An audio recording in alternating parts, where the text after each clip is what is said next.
देखिए सीआरपीसी में आपका जो जे में सेलेक्ट लोग हैं और सब मिलाकर आपका 35-40 क्वेश्चन छांटे हैं लोग, जो सीआरपीसी में मैंने क्वेश्चन आ सकता है।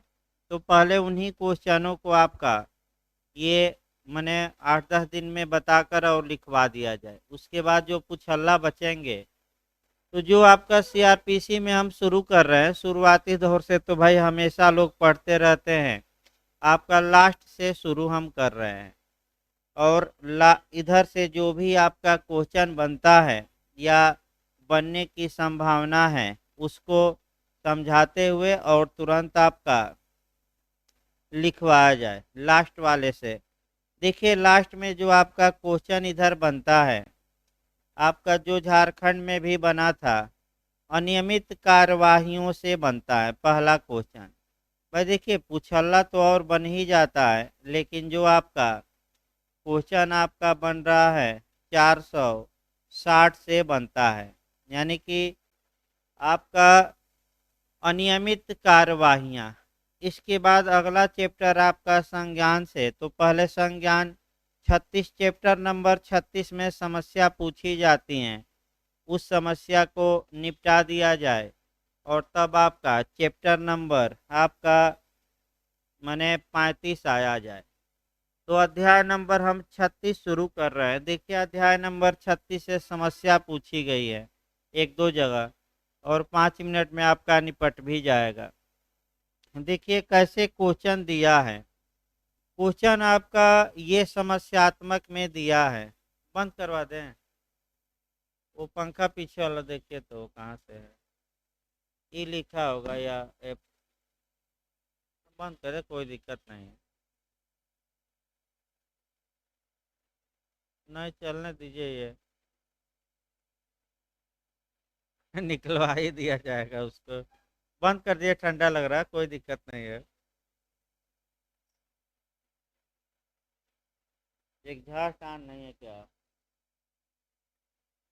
हाँ देखिए आगे भाई आपका क्वेश्चन जो बना है, पहले समस्यात्मक क्वेश्चन। देखिए हर एक समस्या लिखवाई नहीं जा सकती, और आपका कुछ समस्यात्मक क्वेश्चन बन रहा है उसको दिमाग में बैठाइए।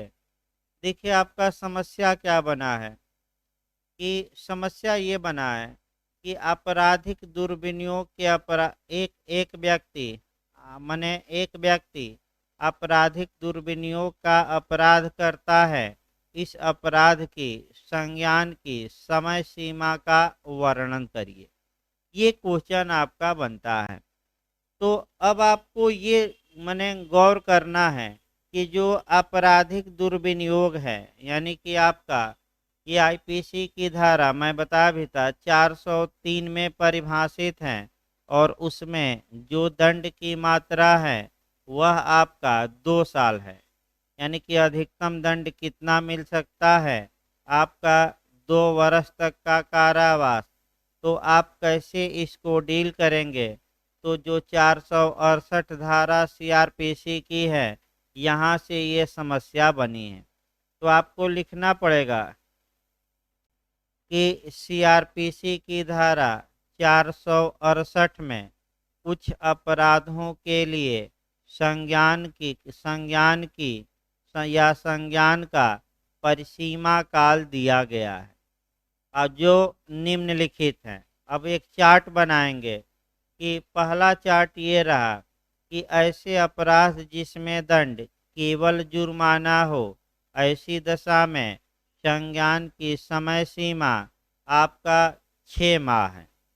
फिर दूसरा खंड बनाएंगे ऐसे अपराध जिसमें दंड की मात्रा 1 वर्ष से अनधिक हो, ऐसे अपराधों के लिए संज्ञान की समय सीमा 1 वर्ष है। फिर तीसरा चार्ट आप बनाएंगे ऐसे अपराध जिसमें दंड की मात्रा 1 वर्ष से अधिक हो किंतु 3 वर्ष से अनधिक हो, इसके लिए संज्ञान की समय सीमा आपका 3 वर्ष। ये आप चार्ट एक बना लिए। फिर आप लिखेंगे कि प्रस्तुत समस्या में ए ने आपराधिक दुर्विनियोग किया है और भारतीय दंड संहिता की धारा 403 के तहत आपराधिक दुर्विनियोग के लिए अधिकतम दंड 2 वर्ष तक का कारावास हो सकेगा। अतः प्रस्तुत समस्या में संज्ञान की समय सीमा आपका 3 वर्ष होगी, क्योंकि सीआरपीसी की धारा 468 के तहत ऐसे अपराधों के लिए जिनमें दंड 1 वर्ष से अधिक हो किंतु 3 वर्ष से अनधिक हो, संज्ञान की समय सीमा 3 वर्ष रखी गई है। इसके बाद अंत में निष्कर्ष निकाल देंगे कि प्रस्तुत समस्या में अपराध ए ने जो आपराधिक दुर्विनियोग का अपराध किया है उसके लिए संज्ञान की समय सीमा अधिकतम 3 वर्ष होगी। एक मॉडल आपका ये बनता है। दूसरा मॉडल इस पर आपका समस्या जो मानहानि की समस्या एक बार बनी है झारखंड में, तो मानहानि के मामलों में देखिए मानहानि किसकी मानहानि पूछ रहा है, ये भी थोड़ा सतर्क रहना है। अगर मानहानि के बारे में आपका राष्ट्रपति का पूछे, उपराष्ट्रपति का पूछे, तो ये जो मामला है ये 199 से कवर होगा सीआरपीसी, और सामान्य मानहानि का मामला है तब 468 अप्लाई होगी। तो दिमाग वहाँ भी लगाइएगा कि लोक सेवक या राष्ट्रपति की डिफेमेशन पूछ रहा है कि सामान्य अगर पूछे तो 499 में परिभाषा आईपीसी में, 500, 501, 502 में दंड है, दंड अधिकतम 2 वर्ष तक हो सकता है। तो संज्ञान की समय सीमा फिर वही कहानी दोहराएंगे 468 की, और संज्ञान की समय सीमा कितनी होगी आपका 3 वर्ष, क्योंकि फिर वही चार्ट आपको याद रखना पड़ेगा। अगर जुर्माना है तो 6 माह दंड, अगर 1 वर्ष तक दंड है तो कितने दिनों में संज्ञान 1 वर्ष में, और 1 वर्ष से अधिक दंड है किसी अपराध के लिए किंतु 3 वर्ष से अनधिक है, तो आपका अधिकतम संज्ञान की समय सीमा 3 वर्ष, और 3 वर्ष से अधिक के अपराधों में कोई संज्ञान की समय सीमा नहीं है। ये दिमाग में बैठ, देखिए आपका हर एक चीज़ लिखवाई नहीं जा सकती, कुछ वहाँ आपको अपने दिमाग से भी ऐसी समस्याओं को क्या करना पड़ेगा साथ। इस प्रकार इस चैप्टर में जो क्वेश्चन आए हुए हैं वो हमने बता दिया। इसके बाद आइए आपका अध्याय 35 चला जाए सीआरपीसी। अध्याय 35 में आपका देखिए क्या पूछा जाता है। 2 क्वेश्चन फुल बनते हैं जो झारखंड इत्यादि राज्यों में भी बने हैं, और एक क्वेश्चन आपका समस्यात्मक बनता है। तो पहले हम समस्यात्मक क्वेश्चन को डील कर लेते हैं, और जो समस्यात्मक क्वेश्चन बना है वह आपका 465 से बना है। देखिए आपका 465, तब 460 461 बताएंगे। पहले 465 आइए। 465 से जो समस्यात्मक क्वेश्चन आपका बना है वह ये बन सकता है कि एक न्यायाधीश है, वह निर्णय सुना दिया लेकिन उस पर हस्ताक्षर करना या तारीख डालना भूल गया, तो इस निर्णय की वैधता का परीक्षण करिए। ऐसा क्वेश्चन आ सकता है। और दूसरा हो सकता आपका बन जाए क्वेश्चन समस्यात्मक कि एक न्यायाधीश या मजिस्ट्रेट जो भी लिखे, निर्णय लिख दिया है लेकिन अभी सुनाया नहीं है, तत्पश्चात उसकी मृत्यु हो जाती है, तो ऐसी दशा में क्या प्रभाव होगा निर्णय का, क्या निर्णय माना जाएगा कि नहीं, दे दिया नहीं, तो उसकी केवल और केवल एक ओपिनियन मानी जाएगी, यानी कि राय। फिर एक बार दोनों क्वेश्चन अलग अलग हैं। देखिए पहला क्वेश्चन हम उठाते हैं, आपका 2-2 लाइन का क्वेश्चन है लेकिन दिमाग में बैठाना है ये सब, कि अगर कोई न्यायाधीश निर्णय लिख दिया है लेकिन अभी निर्णय सुनाया नहीं है, और इसी दौरान उसकी मृत्यु हो जाती है तो ऐसा निर्णय सुनाया हुआ नहीं माना जाएगा और वह जो लिखा है निर्णय वह उसकी केवल और केवल एक ओपिनियन मानी जाएगी, राय मानी जाएगी। ये कहीं बेयर एक्ट में नहीं लिखा है कि आपका बेयर एक्ट में हम बता दें। ये कंसेप्चुअल क्वेश्चन है। दूसरा क्वेश्चन जरूर बेयर एक्ट में लिखा है। देखिए आपका दूसरा मॉडल चला जाए, 2-2 4-4 मिनट का है मॉडल ये सब। दूसरा मॉडल आपका ये है कि एक न्यायाधीश निर्णय सुना देता है, तत्पश्चात भूल जाता है साइन करना या आपका दिनांक डालना, तो ऐसे निर्णय की वैधता का परीक्षण करिए। यानी कि ये जो इरेगुलरिटी है, ये जो अनियमितता है, क्या निर्णय को दूषित करेगी कि नहीं करेगी। लीगल भाषा में माने यह अनियमितता, यह गलती, यह मिस्टेक, यह त्रुटि क्या निर्णय को दूषित करेगी कि नहीं करेगी, ऐसा क्वेश्चन आपका बनता है। तो आपका जवाब रहेगा कि प्रस्तुत समस्या दंड प्रक्रिया संहिता 1973 की धारा 465 पर आधारित है, जिसमें यह कहा गया है कि अगर निर्णय देने या कोई आदेश जारी करने में अगर प्रक्रियात्मक त्रुटि हो जाती है तो वह त्रुटि सारवान नहीं मानी जाएगी और उस त्रुटि के कारण निर्णय या आदेश दूषित नहीं होगा। फिर आपको लिखना पड़ेगा, प्रस्तुत समस्या में न्यायाधीश ने निर्णय सुना दिया है और हस्ताक्षर करना या आपका मुद्रा लगाना या डेट डालना भूल गया है, तो निर्णय का जो सार होता है, निर्णय का जो क्रोड होता है, वह साइन करना या मुद्रा लगाना या डेट डालना नहीं होता। ये प्रक्रियात्मक भाग है, निर्णय का सार है सुनाना। अगर एक बार निर्णय सुना दिया गया, भले कुछ प्रक्रियात्मक त्रुटि हो गई, जैसे साइन छूट गया, मुद्रा छूट गई, डेट छूट गई, तो ये त्रुटि सारवान गलती नहीं मानी जाएगी। ये केवल प्रक्रियात्मक गलती है, प्रक्रियात्मक अनियमितता है और ये अनियमितता निर्णय को दूषित नहीं करेगी। बस इतना ही लिखना है। अब ये नहीं कि दूषित करा दीजिएगा, ये अनियमितता निर्णय को दूषित नहीं करेगी। इसके बाद जो कंपटीशन में क्वेश्चन आपका बन रहा है, यूपीएपीओ प्री में भी आया था, लिस्ट आपको याद करना पड़ेगा। देखिए आपका कुछ गलतियां या अनियमितताएं ऐसी हैं जो कार्यवाही को अवैध बना देती हैं। यानी कि कुछ अनियमितता ऐसी हैं जो कार्यवाही को दूषित कर देती हैं। यानी कि उस आधार पर उस गलती के आधार पर जो आदेश या कार्यवाही होगी उसे उलट दिया जाएगा, रद्द कर दिया जाएगा।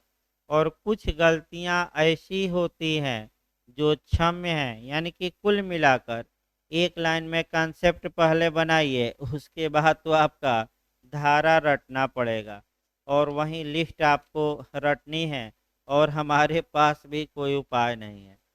ये जो क्वेश्चन है ये वर्तमान समय का क्वेश्चन है। अगर सन की कोई बना दिया, मैं बता दूं, अगर कोई सनकी आदमी अगर क्वेश्चन सीआरपीसी एविडेंस आईपीसी में बना दिया तो बड़े बड़े लोगों की हालत खराब हो जाएगी। क्योंकि अगर उल्टा सीधा क्वेश्चन बन गया, भाई कोई भरोसा नहीं है आपका।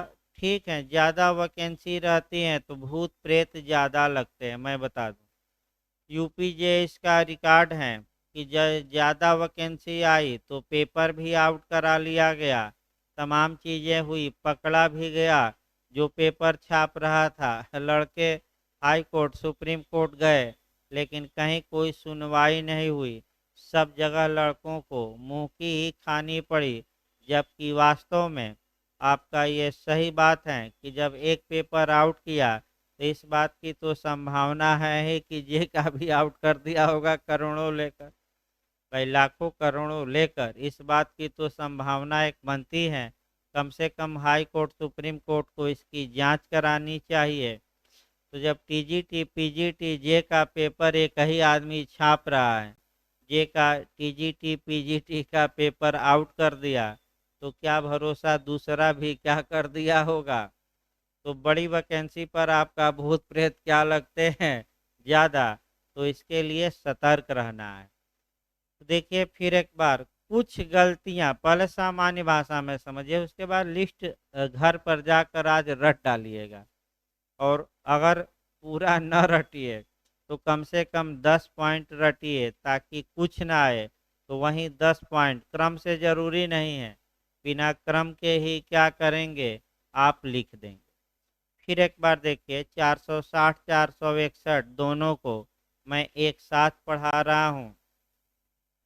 देखिए कुछ गलतियां ऐसी हैं जो क्षम्य हैं, यानी कि अगर मजिस्ट्रेट कोई कार्य कर रहा है सीआरपीसी के तहत और उससे सद्भावना पूर्वक गलती हो गई, यानी कि गलती हो गई का मतलब ये हुआ कि उसे जुरिडिक्शन नहीं था, उसे अधिकारिता नहीं थी, फिर भी अधिकारिता न होते हुए भी वह कुछ कार्यों को करता है। तो कुछ गलतियां ऐसी हैं जो एक्सक्यूज हैं, यानी कि क्षम्य हैं, यानी कि लीगल भाषा में हम कहेंगे कि कुछ अनियमितताएं ऐसी हैं जो कार्यवाही को दूषित नहीं करती लीगल भाषा में, यानी कि कार्यवाही को अवैध तथा शून्य नहीं बनाती। इन गलतियों का उल्लेख सीआरपीसी की धारा 460 में दिया गया है, तो सेक्शन गलत न हो। सीआरपीसी की धारा 460 में उन अनियमितताओं का उल्लेख किया गया है जो मजिस्ट्रेट द्वारा अगर सद्भावना पूर्वक की गई है, तो ऐसी अनियमितता कार्यवाही को दूषित नहीं करेगी। और इसके विपरीत आ जाइए, इसके विपरीत अगली धारा में धारा 461 में उन अनियमितताओं का उल्लेख किया गया है जो अनियमितताएं अगर मजिस्ट्रेट ने की हैं तो वह कार्यवाही इन अनियमितताओं के कारण दूषित हो जाएगी। तब क्वेश्चन अब देखिए दोनों धाराओं में से कुछ भी पूछ सकता है, या तो धारा 460 पूछ सकता है या 461। अगर आप चाहते हैं कि भाई गलती न हो, क्वेश्चन हम लिख कर आएँ, तो प्रयास आज ही प्रयास करिए कि जाकर पढ़ाने के बाद घर पर एक बार रिवीजन करिए। भाई रिवीजन करना ही पड़ेगा। तो देखिए 460 हम बता रहे हैं, 460 कहती हैं कि वे अनियमितताएं जो कार्यवाही को दूषित नहीं करती। देखिए खंड वाइज भले आपको याद न हो, मैं फिर बता रहा हूँ, लेकिन प्रावधानों में भले एक दो प्रावधान आपसे छूट जाएं, लेकिन मुख्य मुख्य बातें आप क्या करिए इसमें से लिखिए। प्री में भी काम करेगा, इंटरव्यू में भी, और आपका मेंस में भी काम करता है। प्री में भी, यूपी में, हर एक जगह एक क्वेश्चन यहाँ से आता है। देखिए आपका धारा 460 हम शुरू करते हैं। वे अनियमितताएं जो कार्यवाही को दूषित नहीं करती। देखिए क्या लिखा है, यदि कोई मजिस्ट्रेट जो निम्नलिखित बातों में से किसी को करने के लिए विधि द्वारा सशक्त नहीं है, गलती से सद्भावना पूर्वक उस बात को करता है, तो उसकी कार्यवाही को केवल इस आधार पर कि वह ऐसे सशक्त नहीं था, अपास्त नहीं किया जाएगा।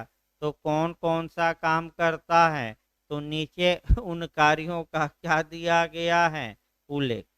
देखिए 3-4 बातें यहाँ से निकली, भले अपना मने बेयर।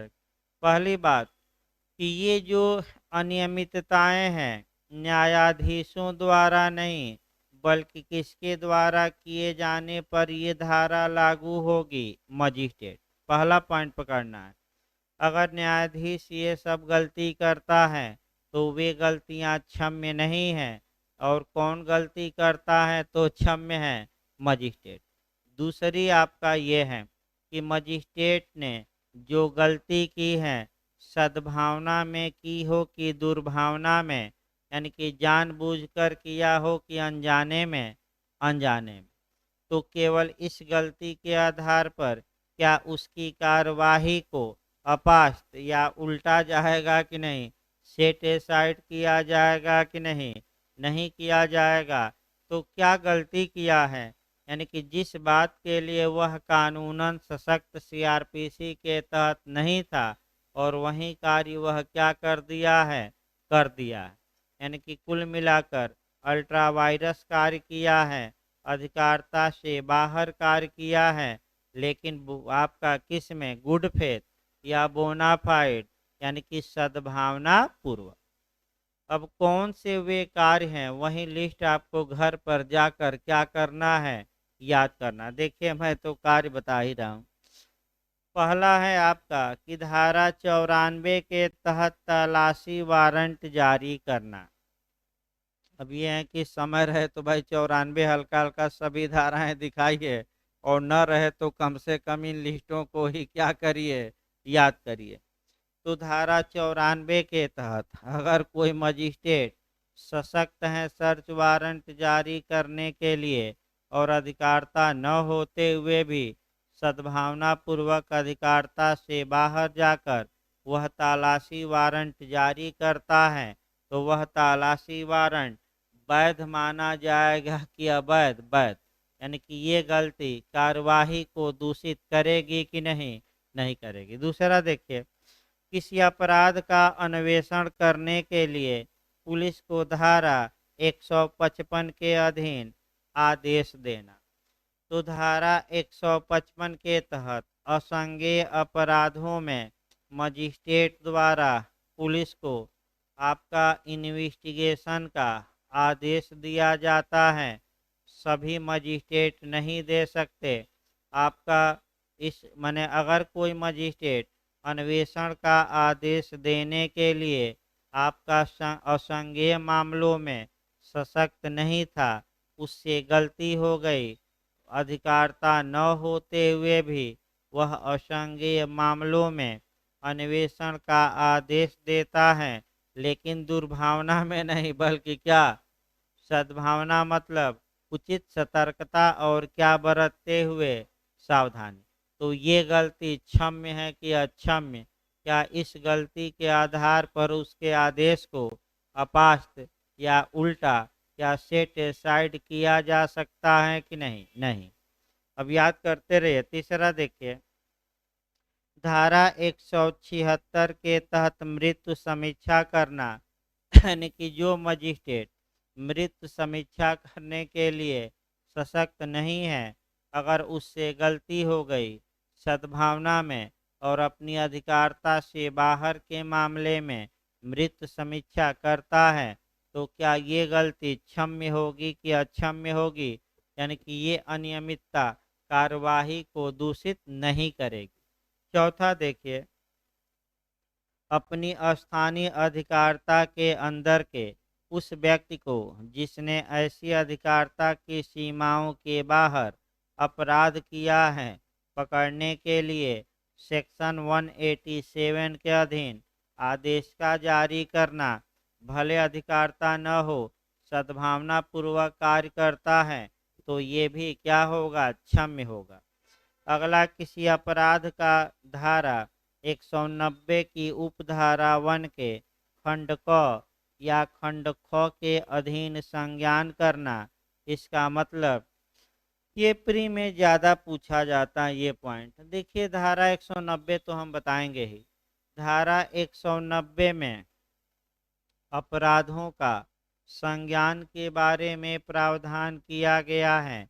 अपराधों से अवगत होना, भिज्ञ होना।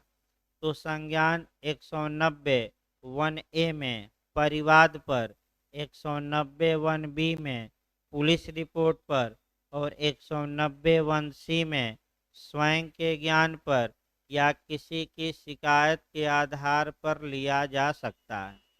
ऐसी कंडीशन में अगर कोई न्यायिक मजिस्ट्रेट है परिवाद या पुलिस रिपोर्ट पर अधिकारिता न होते हुए सद्भावनापूर्वक संज्ञान लेता है तो यह संज्ञान वैध होगा और ये अनियमितता कार्यवाही को दूषित नहीं करे।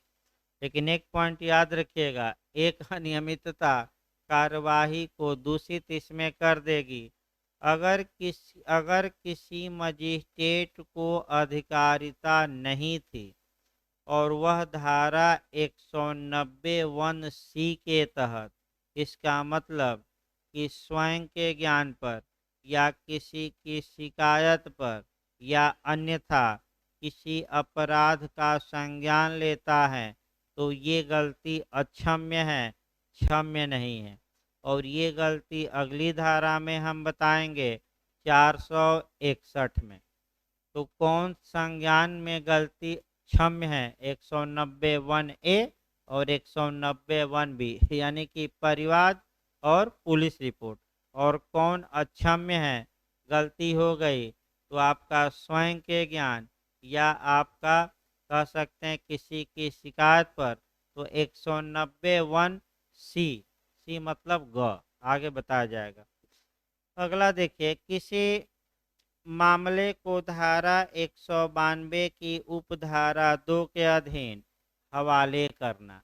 इसका मतलब ये है कि 192 की उपधारा 2 क्या है? 192 ये कहती है कि मुख्य न्यायिक मजिस्ट्रेट भी किसी मामले का संज्ञान ले सकते हैं और संज्ञान लेने के बाद अपने किसी अधीनस्थ मजिस्ट्रेट को जांच या विचारण के लिए मामले को उसके हवाले कर सकते हैं। तो अगर ऐसी दशा में आपका कोई गलती हो गई, अनियमितता हो गई, तो ये अनियमितता भी क्या बनाई गई है? क्षम्य। अगला है धारा 306 के अधीन क्षमादान करना। तो क्षमादान कौन कर सकता है, इस बात का उल्लेख धारा 306 में दिया गया है। आपका कौन कर सकता है? तो अगर कोई मजिस्ट्रेट धारा 306 सीआरपीसी में क्षमादान के लिए सशक्त नहीं था, सद्भावनापूर्वक अपनी अधिकारिता से बाहर जाकर किसी सह अपराधी को क्षमादान दे देता है, तो वह क्षमादान का क्या प्रभाव होगा? वह क्षमादान वैध होगा कि अवैध होगा? वैध होगा। लेकिन सद्भावना में कि दुर्भावना में? सद्भावना। अगला देखिए, धारा 410 के अधीन मामलों को वापस मंगाना या उसका स्वयं विचारण करना। और अंतिम है धारा 458 या धारा 459 के अधीन संपत्ति का विक्रय। इसका मतलब कि जो क्षयशील इत्यादि संपत्तियां हैं उनका विक्रय का आदेश मजिस्ट्रेट ने दिया है, तो अगर किसी मजिस्ट्रेट को अधिकारिता नहीं थी विक्रय का आदेश देने की, अल्ट्रा वायरस कार्य किया, लेकिन दुर्भावना में नहीं, कैसे? सद्भावना में, और आपका अपनी अधिकारिता से कहाँ जाकर कार्य किया? बाहर, तो ये गलती क्षम्य होगी कि अक्षम्य होगी? क्षम्य होगी। यानी कि लीगल भाषा में ये आया कि ये जो जितनी हमने अनियमितता बताई, ये अनियमितता कार्यवाही को दूषित नहीं करेगी। यानी कि कुछ गलतियां ऐसी हैं जो भले गलती हुई हो, लेकिन ये गलतियां कानूनन क्या बनाई गई हैं? क्षम्य। अब इसी लिस्ट को घर पर जाकर एक बार तो हम समझाए धारावाहिक, भले एक दो छूट जा पॉइंट, भले क्रम से तैयार करना आवश्यक नहीं है, लेकिन जाकर दिमाग में कुछ धाराएं बैठाइए कि ये गलतियां क्या हैं? क्षम्य। और कोई हमारे पास उपाय नहीं है भाई, कोई जादू की छड़ी नहीं है कि घुमा दिया जाए। अब दिमाग में आपको बैठाना है, हम समझा सकते हैं, दिमाग में तो आप ही को बैठाना है। अब आइए 461 देखा जाए, यही लिस्ट थोड़ा बड़ी है। देखिए 461 की आप भूमिका देखिए, सीआरपीसी की धारा 461 में उन अनियमितताओं का उल्लेख किया गया है जिसे अगर किसी मजिस्ट्रेट ने चाहे सद्भावना में किया हो और चाहे दुर्भावना में, ये अनियमितता कार्यवाही को दूषित करेंगी और इस अनियमितता के कारण कार्यवाही को सेटिस्फाइड किया जा सकेगा, उल्टा जा सकेगा। यानी कि कुछ गलतियां ऐसी हैं जो मजिस्ट्रेट ने की हैं, जो मजिस्ट्रेट सशक्त कानूनन करने के लिए नहीं था, अपनी अधिकारिता से कहाँ चला गया बाहर। तो कुछ गलतियां ऐसी हैं जो एक्सक्यूज नहीं है, क्षम्य नहीं है। यानी कि आपका कुछ त्रुटियां ऐसी हैं जो क्षमा करने लायक नहीं। तो आपका कौन कौन सी ऐसी त्रुटियां हैं उनकी लिस्ट दी गई है, और लिस्ट आपका किस धारा में दी गई है, 461। ये थोड़ा लिस्ट बड़ी है, देखिए एक लिस्ट। वे अनियमितता जो कार्यवाही को दूषित करती हैं, यानी कि कार्यवाही अवैध होगी, इसी आधार पर सेटिस्फाइड होगी। देखिए आपका पूछा गया था अवैध होगी, सेटिस्फाइड होगी, शून्य होगी। तो पहली वरीयता आपको बेयर एक्ट की भाषा देनी है, अपना दिमाग नहीं लगाना है। जो बेयर एक्ट में लिखा है वो मारना है, क्योंकि यूपी एपीओ भरमा दिया था आपका, और जगह भी भरमा सकता है। तो जो बेयर एक्ट में हम बता रहे हैं, जो बेयर एक्ट में लिखा है वही कंपटीशन में भी लिखना। अपने मन से शब्द चेंज ना करिएगा, अपने मन से शब्द चेंज नहीं करना है बेयर एक्ट का। देखिए, यदि कोई मजिस्ट्रेट जो निम्नलिखित बातों में से कोई बात विधि द्वारा इस निमित्त सशक्त न होते हुए, माने कानून उसे पावर नहीं देता, कानून पावर नहीं देता और आप उस कार्य को करते हैं, तो उसे हम एक लाइन में कहते हैं अल्ट्रा वायरस, यानी कि अधिकारातीत। याद रखिए क्या कहते हैं, अल्ट्रा वायरस। हाँ, विधि द्वारा इस निमित्त, मैंने इस निमित्त मैंने इसके लिए सशक्त न होते, मैंने कानूनन आपका अधिकारता न होते हुए, सशक्त न होते हुए करता है, तो उसकी कार्यवाही, अब यहाँ भी प्रॉब्लम है, शून्य होगी, वैध होगी, अवैध होगी। तो जो बेयर एक्ट में लिखा वही लिख कर आइएगा, क्या होगी, वाइड होगी। यानी कि उस कार्यवाही का कोई मतलब नहीं होगा। यानी कि वह कार्यवाही शून्य का मतलब ये हुआ कि उसका कोई मतलब नहीं। अब कौन कौन सी ऐसी कार्यवाहियां हैं जो अगर अल्ट्रा वायरस की जाती हैं तो वह क्षम्य नहीं है। पहला देखिए, संपत्ति को धारा 83 के अधीन कुर्क करना और उसका विक्रय करना। यानी कि जो मैं, अब आइए धारा, अगर समय रहे तो आप व्याख्या कर सकते हैं, लेकिन उतना समय रहे तब। वैसे इतना लंबा लिस्ट है किसी को लिखते हुए, हमें लगता है कि लिस्ट ही लिख दीजिए पर्याप्त है। फिर भी मैं हल्का हल्का दो दो लाइन व्याख्या, हमारा कर्तव्य है बताना। अगर आपको याद रहेगा लिखिए, न याद रहे तो बेरेक्ट उतार दीजिए। मैंने वही कहा जाता है कि रट्टू तोता बनकर, और क्या करना है, बेरेक्ट इसमें छाप देना है। तो अगर धारा 83, तो धारा 83 पहले आइए। धारा 83 के तहत कुर्की का आदेश कौन दे सकता है, तो जो न्यायालय उद्घोषणा जारी धारा 82 के तहत किया है, वही न्यायालय ऐसे उद्घोषित व्यक्ति की चल या अचल संपत्ति की कुर्की का आदेश दे सकेगा। अगर कोई अन्य न्यायालय ऐसी कुर्की का आदेश देता है तो वह आदेश वाइड होगा, उसका कोई मतलब नहीं होगा।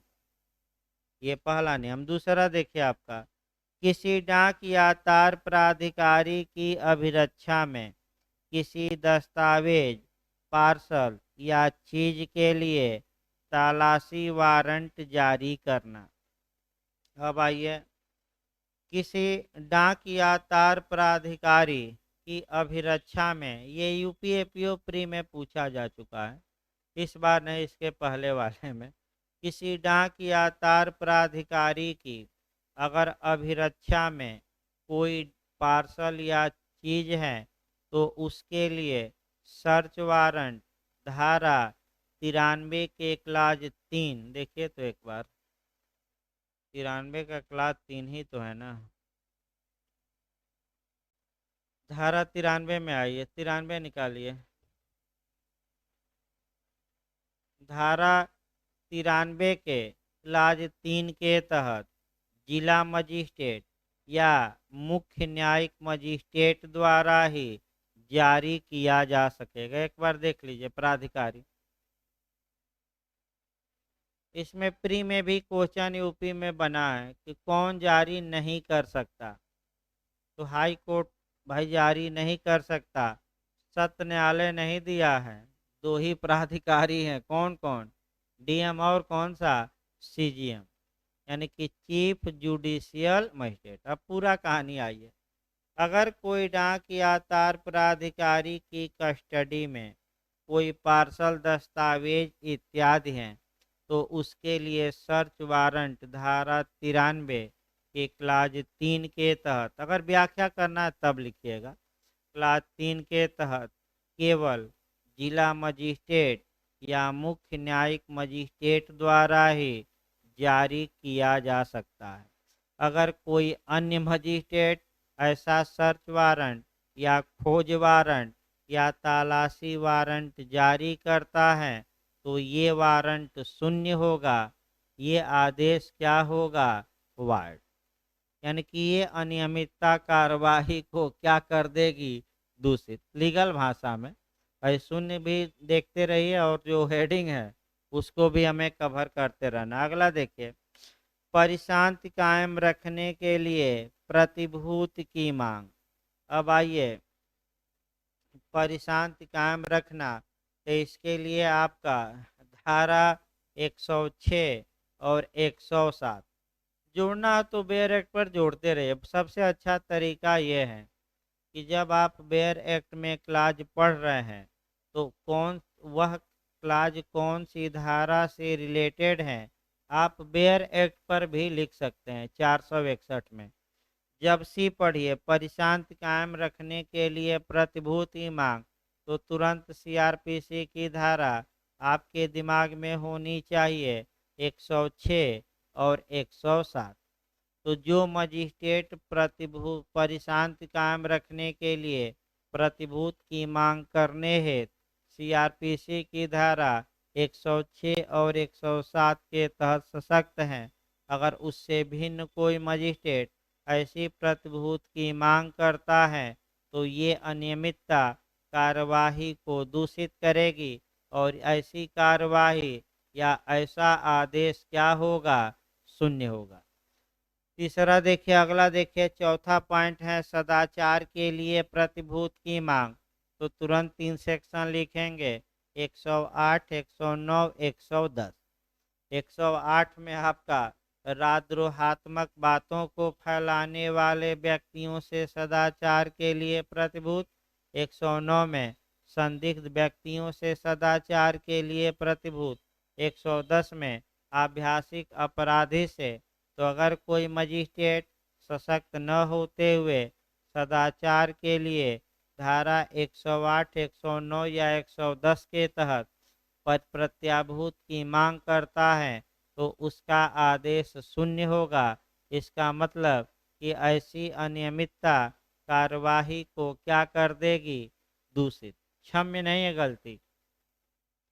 अगला देखिए, सदाचारी बने रहने के लिए विधि पूर्वक आबद्ध व्यक्ति को डिस्चार्ज करना, यानी कि छोड़ देना।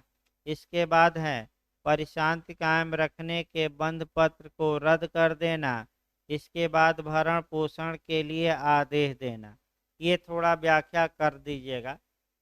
भरण पोषण का आदेश देने की शक्ति सीआरपीसी की धारा 125 के तहत मेंटेनेंस का के तहत केवल फर्स्ट क्लास जुडिशियल मजिस्ट्रेट को प्राप्त है। तो अगर कोई मजिस्ट्रेट जिसे उस मामले में अधिकारता नहीं थी भरण पोषण का आदेश देता है तो उसका ऐसा आदेश वाइड होगा, यानी कि अधिकारता न होते हुए अगर आप मेंटेनेंस का आदेश देते हैं तो ऐसा आदेश क्या होगा, शून्य होगा, वाइड होगा।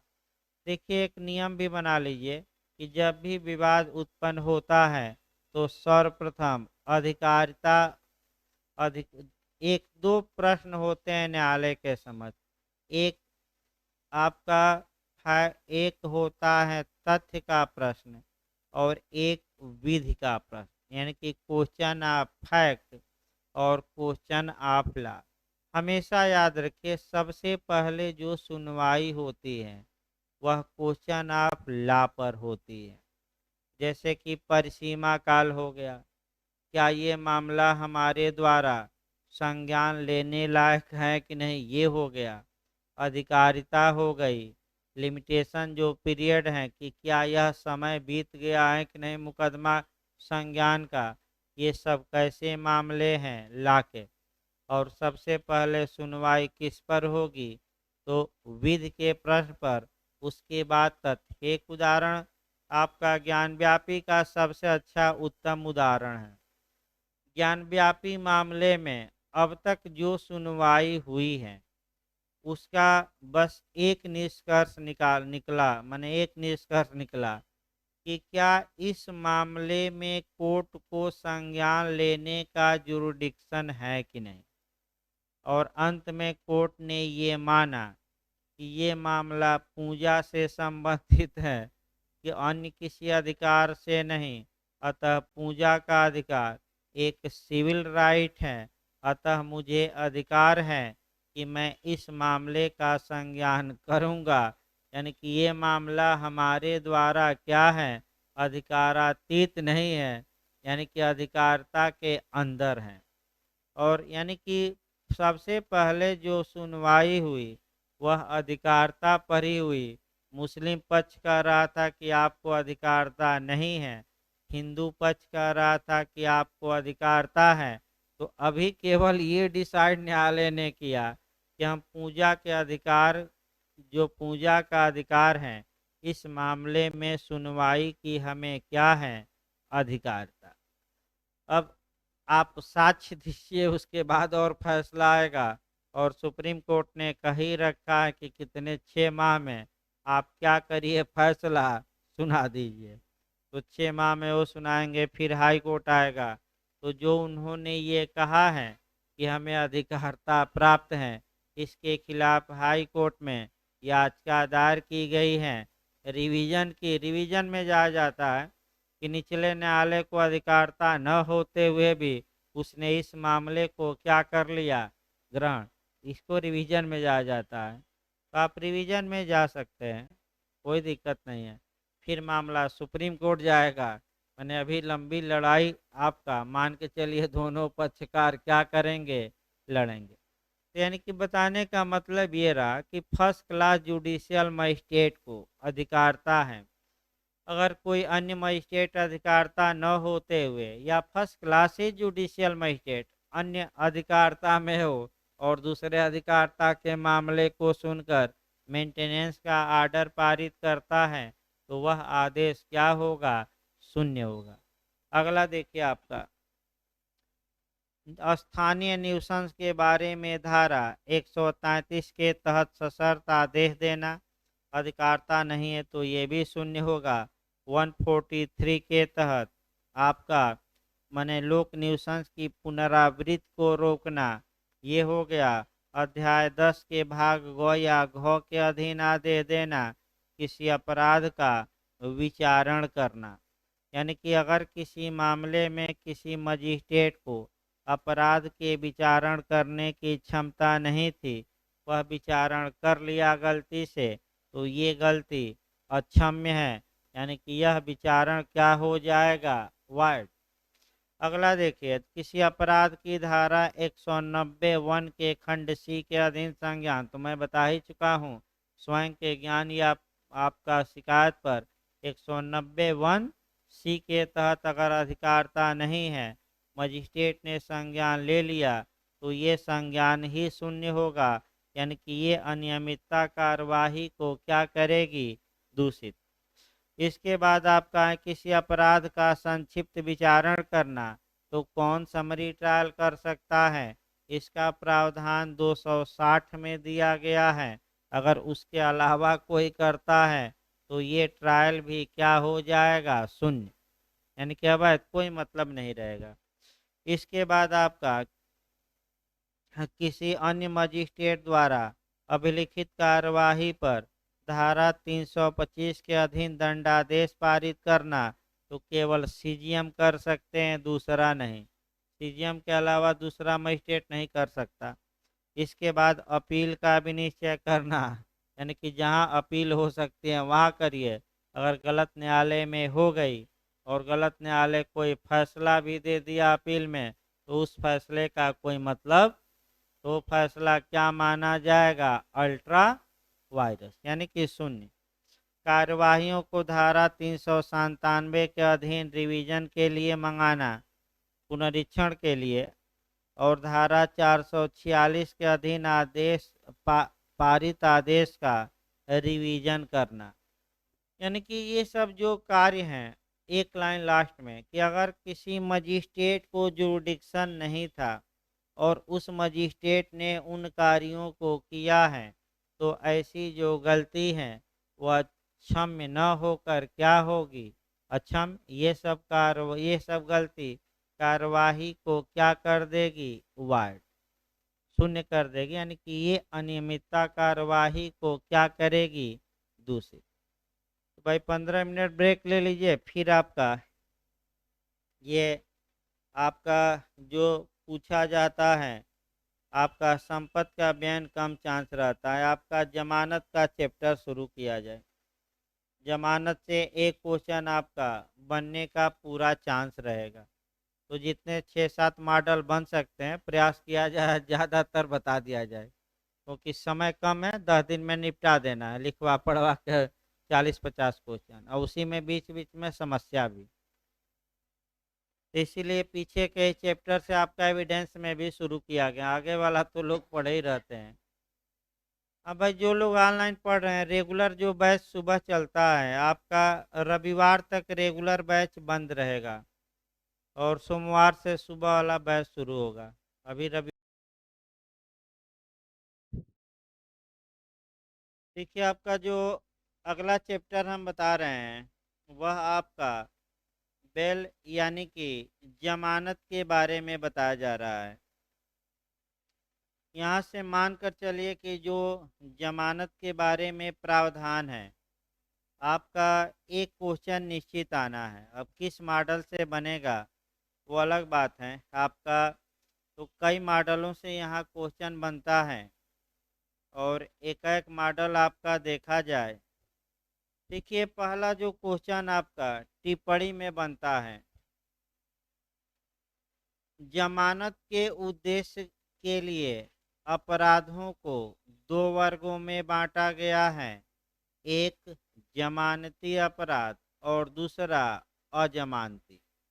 यानी कि जहाँ तक जमानत की बात है, जमानत के उद्देश्यों के लिए अपराधों को 2 क्लास में बांटा गया है। एक जमानती और दूसरा अजमानती। यानी कि एक बेलेबुल और दूसरा नॉन बेलेबुल। तो शुरुआती दौर में इस पर टिप्पणी भी बनता है। टिप्पणी में ये क्वेश्चन बनता है कि जमानती और अजमानती अपराध को परिभाषित करते हुए इसमें डिफरेंस बताइए। यानी कि जमानती अपराध और अजमानती अपराध में क्या डिफरेंस है, इसको बताइए। एक टिप्पणी में बन जाता है। तो पहले ये क्वेश्चन हम आपका बताते हैं। देखिए, आपका दंड प्रक्रिया संहिता की धारा 2A में जमानती और अजमानती अपराध को परिभाषित करते हुए यह कहा गया है, जमानती अपराध से ऐसा अपराध अभिप्रेत है जिसे प्रथम अनुसूची के द्वारा जमानती बनाया गया है या तत्समय प्रवृत्त विधि यानी कि वर्तमान समय में लागू विधि द्वारा जमानती दिखाया गया है और अजमानती अपराध से कोई अन्य अपराध अभिप्रेत है, ये लिख देंगे। अर्थात उपर्युक्त परिभाषा के विश्लेषणोपरांत जमानती और अजमानती अपराध के निम्नलिखित आवश्यक तत्व दर्शित होते हैं। पहला, जमानती अपराध वह होगा जिसे प्रथम अनुसूची के तहत एक दिखाया गया है, बनाया गया है, वो थोड़ा बहुत और बनाया गया है, दूसरा है। बैठिए देख।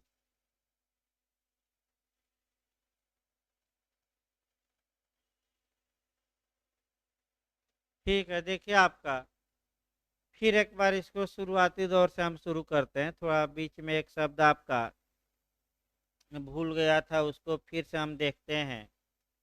देखिए, अब जमानत या बेल के बारे में जो प्रावधान है वो हम शुरू करने जा रहे हैं। इधर से आपका एक क्वेश्चन बनने का पूरा चांस रहता है, चाहे टिप्पणी में बने या फुल क्वेश्चन। आपका दो तीन चार धाराएं हैं और कुछ आपका कंसेप्चुअल क्वेश्चन बनता है, वो हम पहले छोटे छोटे क्वेश्चन जो इस समय बन रहे हैं पहले उसको हम बता देंगे और तब एक दो बड़े क्वेश्चन पर आएंगे। लेकिन शुरुआती दौर में जो क्वेश्चन आपका बनता है कि जमानती और अजमानती अपराध को परिभाषित करते हुए इसमें अंतर बताइए, ये एक आपका मैंने आपका क्वेश्चन छांटा गया है, उसमें भी ये है। देखिए, आपको कैसे शुरुआत करनी है कि दंड प्रक्रिया संहिता के तहत जमानत के उद्देश्यों के लिए अपराधों को दो वर्गों में बांटा गया है, एक जमानती और दूसरा अजमानती। इन शब्दों की परिभाषा इस संहिता की धारा 2A में देते हुए दोहराइएगा ना, फिर जमानती अजमानती इनकी परिभाषा अब इनकी लिख दीजिए, क्योंकि ऊपर तो आप दिखा ही चुके हैं।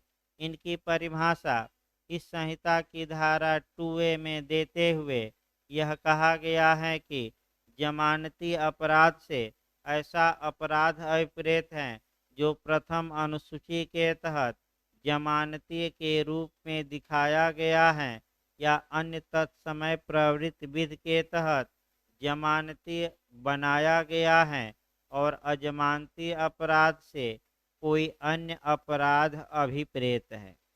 फिर पैराग्राफ चेंज कर लेंगे। उपर्युक्त परिभाषा के विश्लेषणोपरांत माने जमानती और अजमानती अपराध के निम्नलिखित आवश्यक तत्व निष्कर्षित होते हैं। पहला आवश्यक तत्व हो गया कि जमानती अपराध वह होगा जिसे प्रथम अनुसूचित के तहत जमानती दिखाया गया है। दूसरा ये हुआ कि जमानती अपराध वह होगा जिसे तत्समय प्रवृत्ति विधि के तहत जमानती बनाया गया है। और तीसरा, अजमानती अपराध वह होगा जो अन्य अपराध हो। अन्य अपराध माने जमानती से क्या हो, भिन्न हो। ये तीन भाग में बांट लेंगे। अब एक एक करके वहीं व्याख्या आपकी करनी है। प्रथम सीआरपीसी के प्रथम अनुसूची, जो सीआरपीसी की प्रथम अनुसूची जो केवल आईपीसी के अपराधों के लिए है, उसका प्रथम अनुसूची के प्रथम खंड का स्तंभ नंबर 5 में कुछ अपराधों के आगे जमानती लिखा है और कुछ अपराधों के आगे अजमानती।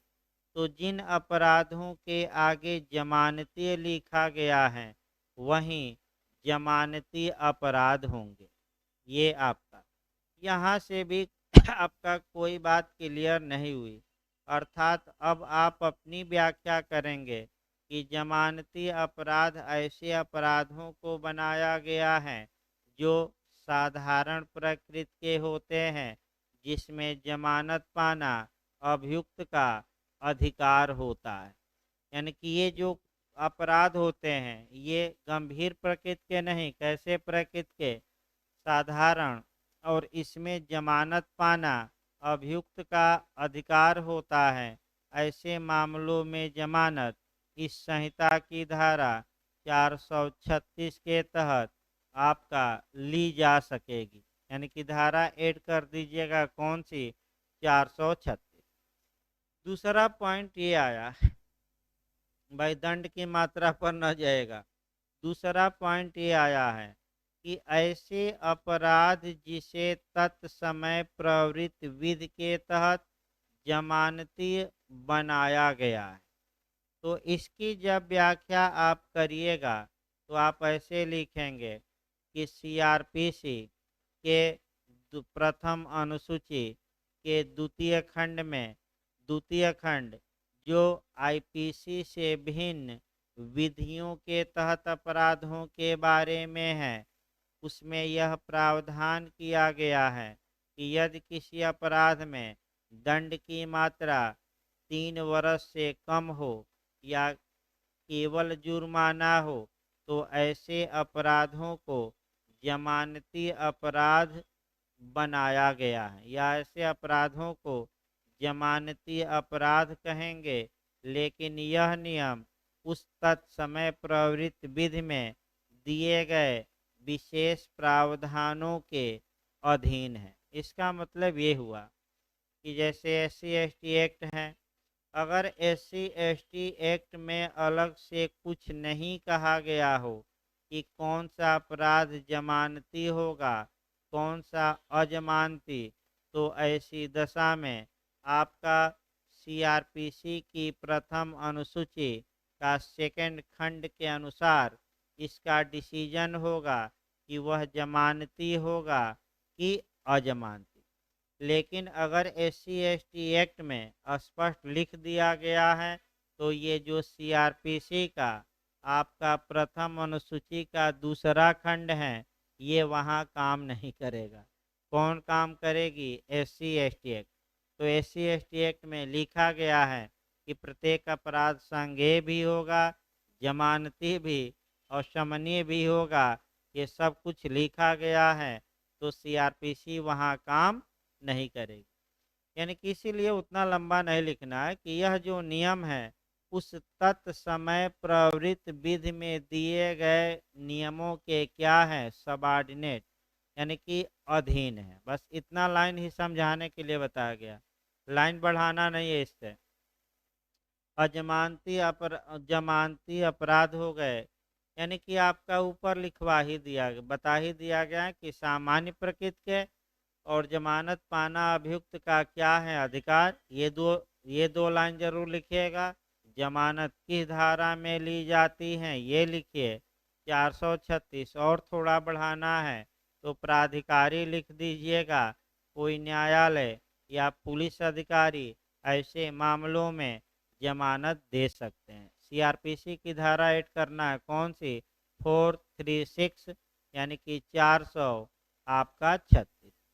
इसके बाद अन्य अपराध में अजमानती अपराध मतलब अन्य अपराध, तो अन्य अपराध की व्याख्या थोड़ा करना है। फिर वही कहानी, अन्य अपराध का मतलब कि जो जमानती से भिन्न हो, उन्हें अजमानती अपराध बनाया गया है। फिर वही कहानी दोहरानी पड़ेगी। आपका सीआरपीसी का प्रथम अनुसूची का प्रथम खंड का स्तंभ नंबर 5 के आगे जिन अपराधों के आगे जमानती शब्द लिखा है, नहीं, जिन अपराधों के आगे अजमानती शब्द लिखा है वे अपराध अजमानती होंगे। फिर जहाँ तक अन्य विधियों के तहत अपराधों की बात है, सीआरपीसी के प्रथम अनुसूची के दूसरे खंड में जिन अपराधों को अजमानती बनाया गया है वे अजमानती अपराध होंगे। लेकिन यह जो नियम है ये उस अन्य तत्समय प्रवृत्त विधि के क्या है, अधीन। सेकंड जो खंड है उसमें एक आपका दिया गया है कि ऐसे अपराध जिसमें दंड मृत्यु दंड आजीवन कारावास या 3 वर्ष या 3 वर्ष से अधिक के कारावास से दंडनीय है, चाहे जुर्माना रहित या जुर्माना सहित। ऐसे अपराधों को अजमानती अपराध बनाया गया है। अजमानती दिखा के 5-6 लाइन और फिर इसकी व्याख्या करेंगे। अजमानती अपराध गंभीर प्रकृति के अपराध होते हैं। इसमें जमानत देना न्यायालय का विवेकाधिकार होता है। इसमें जमानत के लिए आपका प्रावधान सीआरपीसी की धारा 437, 438 और 439 में प्रावधान किया गया है। इसमें जमानत गिरफ्तारी के पूर्व भी दी जा सकती है और गिरफ्तारी के बाद। देखिए एकदम आपका जो आप लिख सकते हैं जितना, केवल उतना ही बताएं। व्याख्या तो बहुत लंबी चली जाएगी, लेकिन एकदम सटीक भाषा में सभी बातें आ जाए और आपका वाक्य क्या रहे, छोटा। तो अब जमानती और अजमानती में अंतर पूछा जाता है। अंतर कम से कम 5-6 याद रखिए। पहला अंतर आप परिभाषा से दिखाइएगा। देखिए आपका फिर एक बार कैसे इसकी अगला अलग से भी पूछे तो उसकी भी कैसे शुरुआत करेंगे, दिमाग में बैठाइए। कम से कम 5-6 अंतर। जमानत के उद्देश्यों के लिए दंड प्रक्रिया संहिता के तहत अपराधों को 2 वर्गों में बांटा गया है, जमानती अपराध तथा अजमानती। इनमें प्रमुख अंतर निम्नलिखित हैं। ये भूमिका आप 2 लाइन दिखा दिए। उसके बाद आपका एक चार्ट बनाकर भी लिख सकते हैं, और एक चार्ट में आप लिख लेंगे कि जमानती और दूसरे में कौन सा, अजमानती यानी कि नॉन अवेलेबल। तो पहला जब आप लिखिएगा तो फिर मैं बता रहा हूँ आप परिभाषा से ही उठाइएगा। जो जमानती शब्द की परिभाषा 2A में दी गई है।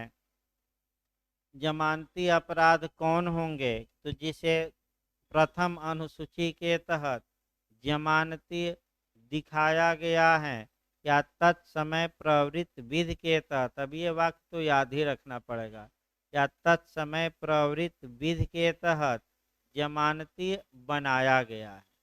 अजमानती अपराध में लिखेंगे कि अजमानती अपराध की परिभाषा 2A में ही दी गई है, लेकिन लिखा क्या गया है कि जो क्या हो, अन्य अपराध। एकदम बेरट की भाषा क्या करना है, दोनों में अंतर में पहला परिभाषा से उठा देना है। अब आइए दूसरा अंतर देखा जाए। अब जहां तक दूसरे अंतर की बात है, अब जमानती जो अपराध होते हैं इन्हें साधारण किस्म का माना जाता है कि गंभीर किस्म का, यानी कि इनका नेचर क्या होता है, जनरल की सीरियस होता है। तो जमानती अपराध साधारण प्रकृति के अपराध होते हैं और अजमानती क्या होते हैं, गंभीर प्रकृति के। ये दूसरा अंतर दिखा दिए। तीसरा देखिए अंतर आपका, जमानती अपराध में जमानत पाना अभियुक्त का क्या होता है, अधिकार होता है, और अजमानती अपराध में न्यायालय का विवेकाधिकार होता है। चौथा आपका याद रखिए, जमानती अपराध में जमानत सदैव गिरफ्तारी के बाद ही पाई जा सकती है। तो चौथा क्या हुआ अंतर, कि ये कब आपका मन कह सकते हैं कि जमानत मिलेगी जमानती अपराध में, गिरफ्तारी के बाद, और आपका अजमानती में गिरफ्तारी के पूर्व भी मिल सकती हैं और गिरफ्तारी के बाद। अब ये चार अंतर कम से कम तो याद होने चाहिए। अभी पांचवा देखिए, अब अंतर कैसे बढ़ाया जाता है। अगर आपको ज़्यादा लिखना है तभी 1-2 अंतर और सटीक हैं। देखिए, जमानती अपराधों में जमानत लिए जाने का प्रावधान सीआरपीसी की धारा 436 में किया गया है। जबकि अजमानती अपराधों में जमानत का प्रावधान 3 धाराएं आप लिखेंगे, 437, 438 और 439। यानी कि 3 धाराएं लिखेंगे, कौन कौन? 437, 438 और 439। फिर अगला आप लिखेंगे कि जमानती अपराध में अगर कोई अभियुक्त गिरफ्तार किया गया है और 7 दिन तक जमानत लेने में असमर्थ है, 7 डेज याद रखिएगा, कितना दिन भाई? छठवां अंतर चल रहा है, 7 दिन वाला दिखाना है। अगर वह 7 दिन तक जमानत लेने में असमर्थ रहता है तो उसे निर्धन मान लिया जाएगा और उसके स्वयं के बंध पत्र पर उसे उन्मोचित कर दिया जाएगा या छोड़ दिया जाएगा। लेकिन अजमानती अपराध में ऐसा कोई प्रावधान नहीं है। ये आपका छठवां अंतर हुआ। फिर हम बता रहे हैं छठवां अंतर भी काफी महत्वपूर्ण है, कितने दिन वाला? 7 डेज। अगर फिर एक बार देखिए, अगर जमानती अपराध का अभियुक्त व्यक्ति 7 दिन तक अपनी जमानत लेने में असमर्थ है तो ऐसी दशा में न्यायालय उसे निर्धन मानेगा और स्वयं के बंध पत्र पर बिना मने जमानतदार के उसे उन्मोचित कर देगा या छोड़ देगा। लेकिन अजमानती अपराधों में ऐसा कोई प्रावधान नहीं। ये अंतर दिखाएंगे। इसके बाद आप धारा 50 दिखा सकते हैं सीआरपीसी की, कि अगर जमानती अपराध में, एक बार देख लिया जाए भाई, 50 ही है ना? नहीं, हल्का सा भी संदेह हो तो भाई बेरेक्ट है। नए अधिकार बताया जाता है।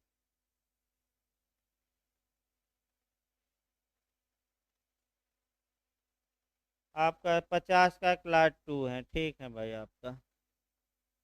देखिए, इस संहिता की धारा 50 में, क्लास भले न लिखे, 50 में यह प्रावधान किया गया है कि अगर किसी व्यक्ति को जमानती अपराध में गिरफ्तार किया जाता है तो गिरफ्तार करने वाला व्यक्ति ऐसे व्यक्ति को यह संसूचित करेगा कि वह जमानत पाने का अधिकार रखता है और अपनी ओर से वह प्रतिभुओं या जमानतदारों की क्या करे?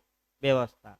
लेकिन अजमानती अपराध में ऐसा कोई प्रावधान नहीं। ये 7 अंतर हो गया। तो 7-8 अंतर लिखते लिखते हमें लगता है कि एक पेज तक निकल जाएगा, आधा पेज। इसके बाद एक केस जरूर लिखिएगा अंतर में। जब अंतर ये समाप्त हो जाए 7-8, तो एक केस जरूर लिखिएगा, मोतीराम बनाम मध्य प्रदेश राज्य। ये केस लीडिंग केस है और इस केस को हर हाल में लिखना है।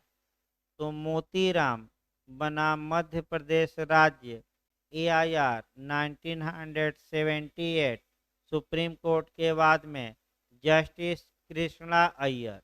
याद रखिए कौन सा जज का नाम भी लिख दीजिएगा। जस्टिस कृष्णा अय्यर ने यह निर्धारित किया या यह सिद्धांत प्रतिपादित किया कि किसी भी व्यक्ति के मन में यह संदेह नहीं होना चाहिए कि जमानती अपराध में उसे जमानत मिल जाएगी और अजमानती में नहीं मिलेगी। बल्कि नियम यह है कि जमानती अपराध में जमानत पाना अभियुक्त का अधिकार होता है, जबकि अजमानती में जमानत देना न्यायालय का विवेकाधिकार। लेकिन न्यायालय को चाहिए कि जब तक कोई अपवादिक दशा मौजूद न हो तब तक अजमानती अपराधों में भी अभियुक्त को न्यायालय जमानत दे दे। तथा यह कहा गया कि जेल मने आपका bail is a rule and jail is an exception, यानी कि जमानत एक नियम है जबकि जेल अपवाद। कि इस प्रकार आपका जमानती अजमानती की परिभाषा भी समाप्त हो गई और दोनों में आपका सटीक अंतर भी। और भी आप लोग अंतर खोज सकते हैं, 7-8 अंतर बताया गया लगभग। और अंतर आपका दिमाग में हो। हाँ,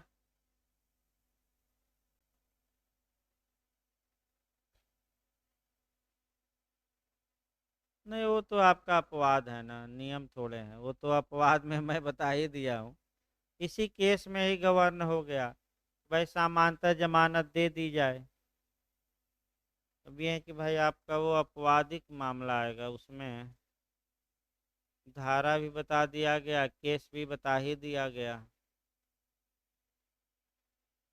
उतना बहुत लंबा चला जाएगा। आगे देखिए भाई आपका इस प्रकार ये क्वेश्चन समाप्त हुआ। अगला जो क्वेश्चन आपका आता है, छोटा छोटा क्वेश्चन उठाया जा पहले जो इधर पूछा जाता है, जो आपका इस समय नए नए माने मॉडल बन रहे हैं।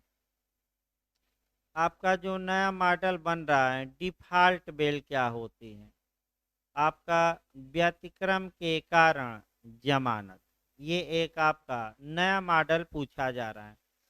ज़्यादातर भाई एक पेज में इसे समाहित कर देना है, क्योंकि फुल क्वेश्चन नहीं आएगा। और इंटरव्यू में भी पूछा जा रहा है, चूक के कारण जमानत या व्यतिक्रम के कारण जमानत या डिफ़ॉल्ट बेल क्या होती है, इसको समझाइए। तो आपका देखिए क्या जवाब रहेगा। इसको आपका पढ़ते समय माने लिखते समय आप कैसे डील करेंगे, आप एक एक माने प्रावधानों को इसमें आपको देखना है।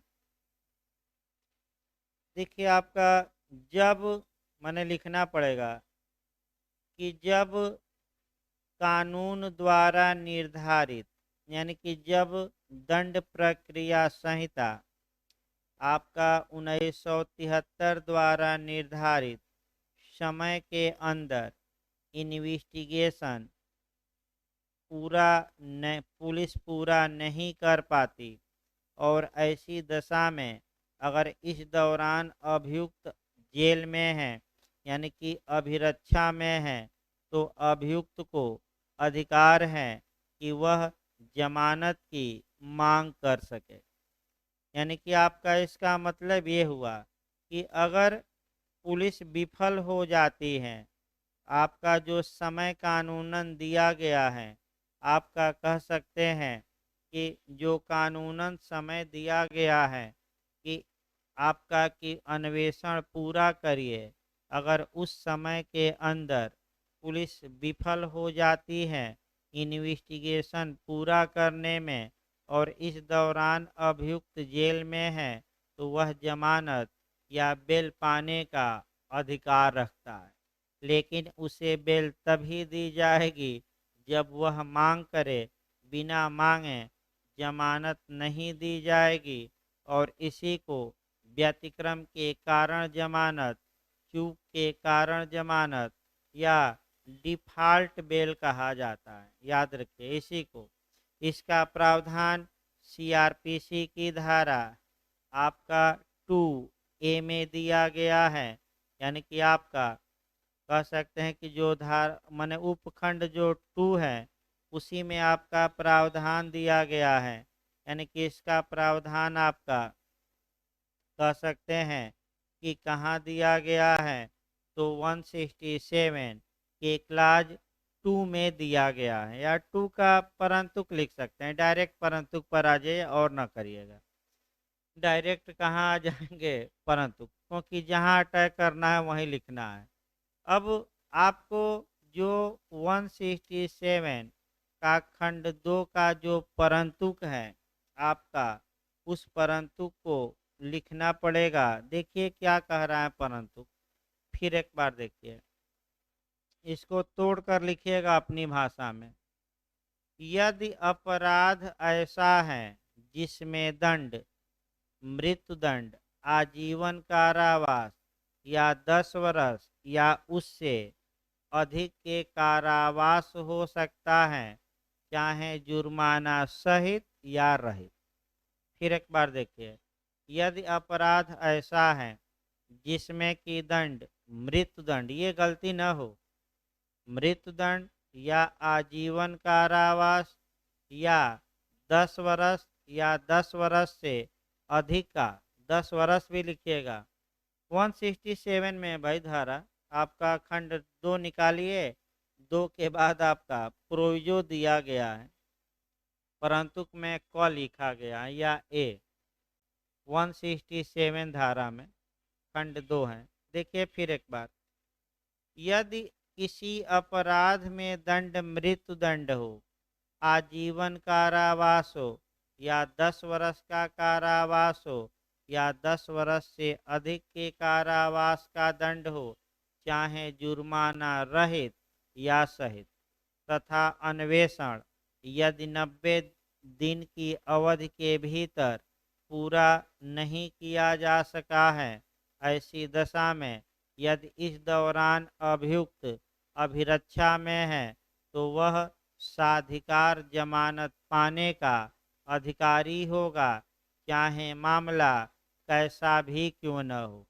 चाहे दुराचार का मामला हो, मर्डर का मामला हो, इससे कोई मतलब नहीं है। ये नियम हर एक मामलों में क्या होगा, अप्लाई।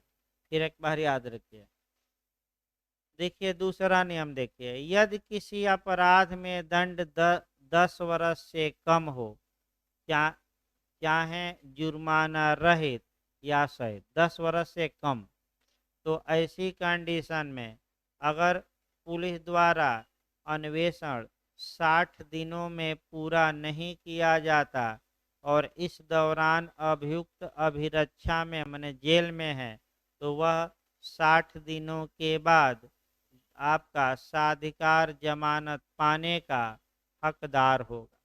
इसी को डिफॉल्ट बेल कहते हैं, यानी कि पुलिस ने 90 या 60 दिन के अंदर चार्जशीट 173(2) के तहत भेजने में क्या रही, विफल। संज्ञान से मतलब नहीं है, पुलिस रिपोर्ट से मतलब है। कौन सी धारा वाली, 173 का कौन सा क्लास 2, संज्ञान भरने ला लिया हो उससे, इसी को डिफॉल्ट बेल कहते हैं। फिर लास्ट टाइम लिख देंगे कि ऐसे अभियुक्त को जमानत स्वतः नहीं दी जाएगी, उसे जमानत तभी दी जाएगी जब वह इसकी क्या करे, मांग करे। ये नहीं कि न्यायालय स्वतः दे दे, डिमांड करनी पड़ेगी। तो यही आपको लिखना है, यानी कि जो भी पॉइंट लिखना है, भूमिका बांधिए। फिर आपका भूमिका के बाद कौन सी धारा लिखेंगे, 167 के क्लास 2 का, परंतु डायरेक्ट लिखिएगा। और ये नहीं कि और कुछ लिख दीजिएगा, डायरेक्ट आप कहाँ आएंगे, परंतु। अगला देखा जाए, अगला जो आपका क्वेश्चन बन रहा है वर्तमान समय में कि जमानत का निरस्तीकरण, यानी कि इसका मतलब कि जमानत के निरस्तीकरण से आप क्या समझते हैं, उन प्रावधानों का वर्णन करिए जहां की किसी अभियुक्त की जमानत को निरस्त किया जा सकता है, और आधार भी बताइए। देखिए छांट छांट के चल रहा है क्वेश्चन, ये भी क्वेश्चन आपका यूपी में आ चुका है, चांस है। यानी कि जमानत किन आधारों पर कैंसिल की जा सकती है, उन आधारों का वर्णन करिए।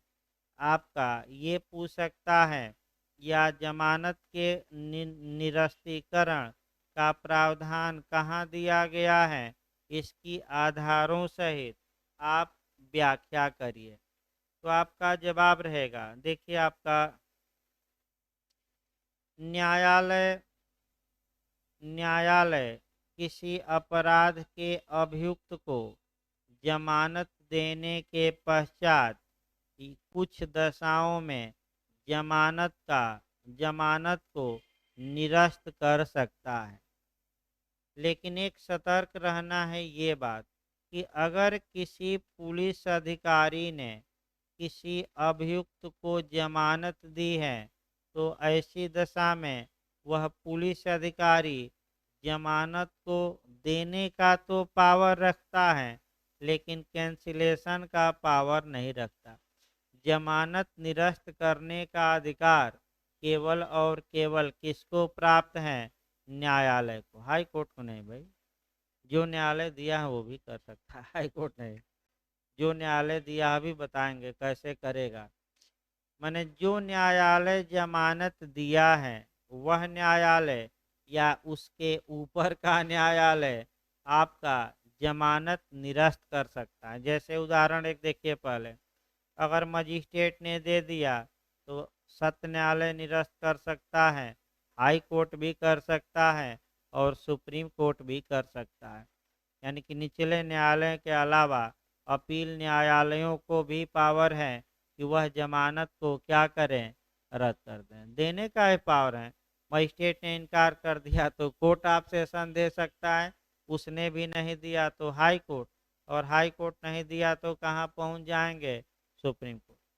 तो अब जो प्रावधान आपका दिया गया है निरस्तीकरण का, सीआरपीसी में कहाँ कहाँ जमानत के निरस्तीकरण का प्रावधान है, पहले उन प्रावधानों को दिमाग में बैठाइए। ये क्वेश्चन चांस रहता है आने का। तो आपका देखिए, एक तो 436 का क्लाज 2, फिर 437 का क्लाज 5 और 439 का क्लाज 2, यानी कि 3 धाराओं में प्रावधान है खंड वाइज। तीनों धाराओं को थोड़ा अच्छे से देखिए। आपका एक धारा 436 का क्लास 2 लिखेंगे, फिर आपका 437 का क्लाज 5 लिखेंगे और 439 का क्लाज कौन सा? 2 लिखेंगे। इन 3 धाराओं के तहत न्यायालय जमानत को कैंसिल कर सकता है, जमानत रद्द कर सकता है, जमानत आपका माने कह सकते हैं कि निरस्तीकरण कर सकता है। पहला तो ये आपका कर्तव्य है कि तीनों जो खंड हैं इसको दो दो लाइन दिमाग में बैठाइए। उसके बाद आधार लिखना पड़ेगा जो न्यायालय के निर्णयों से हैं। तो देखिए कह करके, दंड प्रक्रिया संहिता की धारा 436 के क्लाज 2 में यह प्रावधान किया गया है कि न्यायालय जमानती अपराधों में जमानत देने के पश्चात जमानत का निरस्तीकरण कर सकता है यदि अभियुक्त बंध पत्र की शर्तों के अनुसार न्यायालय में उपस्थित नहीं होता। बस एक लाइन लिखना है कि जैसे ए एक अभियुक्त है, ए को न्यायालय ने जमानत दिया और ए जमानत की शर्तों का वायलेशन किया, यानी कि अब तारीख पर हाजिर होना है और ए अगली तारीखों पर हाजिर नहीं हुआ, तो ऐसी दशा में न्यायालय अब क्या करे? तो न्यायालय करेगा क्या कि उस जमानत को क्या कर देगा? निरस्त। और निरस्त करने के बाद मैंने अब गिरफ्तारी का वारंट जारी किया जाता है, जमानत निरस्त होगी और भेजे जाएंगे जेल। अब अगर एक बार जमानती अपराध में जमानत निरस्त हो गई है तो अधिकार के रूप में आप, भले जमानती अपराध था, आप अधिकार के रूप में जमानत की प्राप्ति नहीं कर सकते। लेकिन ये कब? जब एक बार आप नहीं आए, यानी कि कोर्ट में आप हाजिर ही नहीं हुए। तो हाजिर नहीं हुए तो भाई वारंट जारी हुआ, आए, जमानत निरस्त की गई और कहाँ भेज दिए गए? जेल। जैसे बिहार में मंत्री जी हैं, आपका पुलिस खोज रही है, हाजिर होना था, हाजिर ही नहीं हुए। तो जब हाजिर नहीं हुए तो पुलिस खोज रहे हैं, मंत्री पद तो गया ही, घूम रहे हैं पटना में, पुलिस कह रही है कोर्ट में कि मिल ही नहीं रहा है। तो भाई सरकार है, सरकार का बर्दाश्त प्राप्त होता है तो अभियुक्त ऐसे ही यूपी बिहार एमपी में घूमते रहते हैं, दिल्ली में, और पुलिस कुछ उखाड़ नहीं पाती, क्योंकि पुलिस भी आपका राज्य का मामला है और राज्य सरकार का क्या रहता है? प्रेशर। तो आप देखे होंगे कई जगह कि अभियुक्त सार्वजनिक जगहों पर घूम रहा है, पुलिस से पूछिए एसपी से तो हमें पता ही नहीं है, हम तो खोज ही रहे हैं। तो कहाँ खोज रहे हैं भाई? जब सार्वजनिक तौर पे सोशल मीडिया पर पूरा भाषण दे रहा है जाकर और कह रहे हैं कि आप खोज रहे हैं, ये सब राजनीतिक होता है, वो अलग। तो पहला प्रावधान आपका 3-4 लाइन दिखा देंगे, याद रखिए कौन सा, 436 का कौन सा क्लाज 2। अब 437 का क्लाज 5 देखिए। 437 के क्लाज 5 में आपका ये प्रावधान किया गया है कि अजमानती अपराध में मजिस्ट्रेट जमानत देने के पश्चात जमानत निरस्त कर सकता है, लेकिन किन आधारों पर कर सकता है, इन आधारों का वर्णन इस क्लाज में नहीं दिया गया है। फिर एक बार देखिए, फिर एक बार कम से कम कंसेप्ट बनाते रहिए। अगर जमानत की शर्तों के अनुसार न्यायालय में हाजिर नहीं हुआ था, मामला जमानतीय था, जमानत दे दी गई थी, तब जमानत निरस्त की जाएगी 436 के किस क्लाज में, 2 में। मजिस्ट्रेट किसी अजमानती अपराध में जमानत निरस्त कर सकता है, आपका 437 के क्लाज 5 में दिया गया है, लेकिन कोई आधार बताया गया है कि नहीं, नहीं। तो आधार हम अलग से बताएंगे, 10-15 कम से कम 10-12 आधार लिखना पड़ेगा कि क्यों निरस्त की जाती है। तीसरा देखिए 439 का क्लाज 2, उच्च न्यायालय या सत्र न्यायालय किसी अभियुक्त को जो जमानत दी गई है उसकी जमानत को क्या कर सकता है, निरस्त कर सकता है। यानी कि सत्र न्यायालय और उच्च न्यायालय को जमानत निरस्त करने की, हाँ, उच्च न्यायालय और सत्र न्यायालय दो, यानी कि कोर्ट ऑफ सेशन और हाई कोर्ट को जमानत निरस्त करने की शक्ति 439 के क्लाज 2 में दी गई है। अब आइए, ये तो आपका 3 प्रावधान हुआ कौन कर सकता है। आधार कहीं एक केवल आधार बताया गया है 436 के किस में, 2 में, और इधर कोई आधार नहीं बताया गया है। तो जब आधार नहीं बताया गया है तो आपका दंड प्रक्रिया संहिता के अंतर्गत जमानत के निरस्तीकरण के आधारों का व्यापक उल्लेख नहीं किया गया है। न्यायिक निर्णयों द्वारा आपका निम्नलिखित आधारों को मान्यता दी गई है। तो जो जो आधार हैं रट कर जाइए, देखिए हम बता रहे हैं। पहला, जमानत पर रिहा किया गया व्यक्ति जमानत की सुविधा का दुरुपयोग कर रहा है, ये हो सकता है। दूसरा, बंद पत्र भरा था कि समय समय पर हाजिर होंगे जब कोर्ट बुलाएगा, और बंद पत्र की शर्तों के अनुसार क्या नहीं हो रहा है, हाजिर। तीसरा, जमानत की अन्य शर्तों का क्या कर रहा है, उल्लंघन। जैसे अन्य शर्तें मैंने तुम आपका गवाहों को न धमकाना, बिना न्यायालय की इजाज़त के विदेश न जाना, इस इलाके को छोड़कर ना जाना, इसका क्या कर रहा है, वायलेशन। आपका न्यायिक प्रक्रिया में अवांछनीय हस्तक्षेप डालना, ऐसा व्यक्ति अगर कोई पुनः अपराध कर देता है, ऐसा व्यक्ति फरार हो गया तो फरार हो गया जमानत पाकर, तो वहीं 82 और क्या किया जाएगा, फिर से 83। तो फरार हो गया तब आपका फिर गिरफ्तारी का वारंट जारी करिए, तमाम तामझाम करिए। ऐसा व्यक्ति साक्ष्य को मिटा रहा है, साक्षियों को धमका रहा है, पुलिस पर प्रेशर डाल रहा है, अभियुक्त का जीवन ही संकट में है, यानी कि इस आधार पर भी आपका जमानत निरस्त कराई जा सकती है कि अगर अभियुक्त बाहर रहेगा तो इसके जीवन को ही क्या है, संकट है। या इस आधार पर भी कराई जा सकते हैं कि जो पीड़ित परिवार हैं, अगर अभियुक्त को छोड़ दिया गया तो अभियुक्त पुनः अपराध क्या करेगा, कर बैठेगा, और पीड़ित तो एक बार मारा है पुनः मार सकता है, अतः इस धमका भी रहा है मारने के लिए, तो इसकी जमानत क्या किया जाए, निरस्त किया जाए। इसके बाद आपका विधि और व्यवस्था में व्यवधान कारित करता हो, अन्य कोई उचित कारण, यानी कि तमाम कारण है, कम से कम 10 कारण बता दिया गया और आप 10 कारण कम से कम तो लिखेंगे। फिर एक बार याद रखिए, अपने जुबानी याद रखिए। पहला आपका जमानत की सुविधा का उल्लंघन, ऐसे ही जमानत की शर्तों का उल्लंघन। दूसरा, तीसरा अपने मन से ही। तीसरा आपका जमानत की शर्तों के अनुसार हाजिर न होना।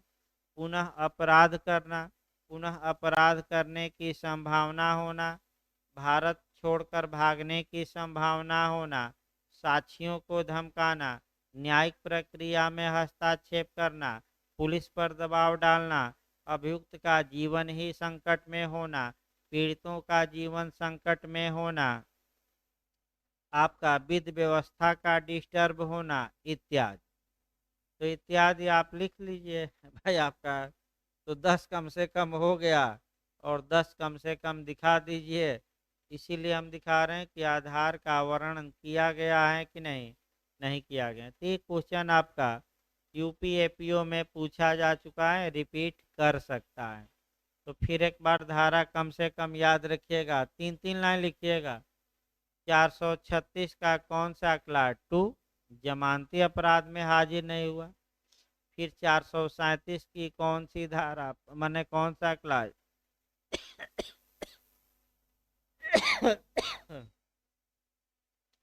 5 उसमें आपका मजिस्ट्रेट निरस्त करता है, कोई आधार नहीं।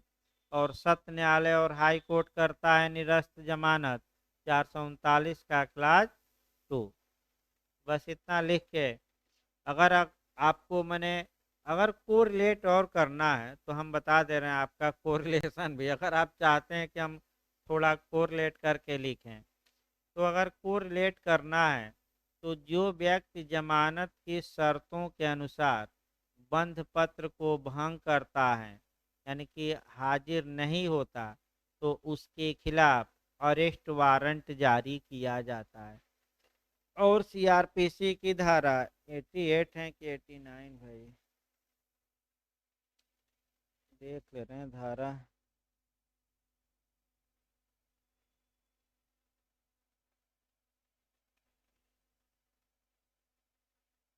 हाँ 89, 89 आप जोड़ सकते हैं अगर जोड़ना हो तो, कि बंद पत्र की शर्तों का उल्लंघन करने पर गिरफ्तारी का वारंट जारी किया जा सकता है और जमानत क्या की जा सकती है, निरस्त। एक और आप जोड़ सकते हैं कि अगर बंध पत्र की शर्तों का उल्लंघन किया अभियुक्त ने, तो भाई जमानत तो निरस्त होगी ही, अभियुक्त एक नया अपराध कर बैठा और वह अपराध आपका 100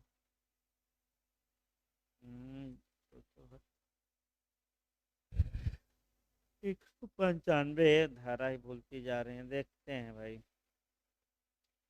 आईपीसी की धारा देखिए 195 है क्या, प्रथम अनुसूची निकालिए, वहां मिल जाएगा 195 पे देखिए तो।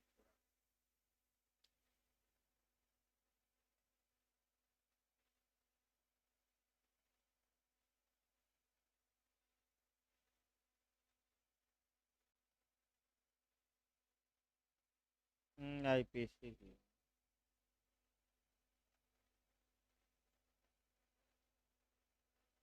नहीं, ये नहीं आपका। हाँ 229 है भाई। हाँ आईपीसी की धारा है,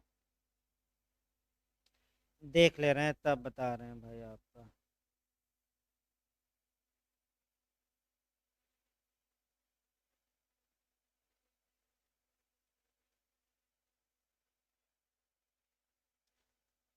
आपका देखिए दो धाराएं आप कोरिलेट इसमें कर सकते हैं, एक 89 सीआरपीसी और दूसरा आईपीसी की धारा 229 ए, यानी कि 229 ए कर सकते हैं कि अगर कोई व्यक्ति जमानत की शर्तों का वायलेशन करता है तो यह अपराध होगा और वह आईपीसी की धारा 229 ए के तहत एक नया अपराध होगा और वह दंड का क्या होगा, भाग।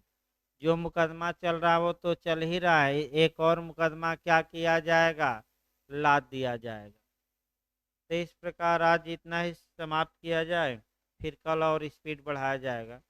तो कल सुबह आपका भाई आईपीसी और एविडेंस चलेगा, शाम को सीआरपीसी चलेगी। यह अध्याय समाप्त हो जाए तो आपका पीछे से उठाया गया भाई, एक दो दिन हो जाए तब लिखवाते हैं। कुछ क्वेश्चन हो जाए तो मेन मेन क्वेश्चन लिखवा देते हैं।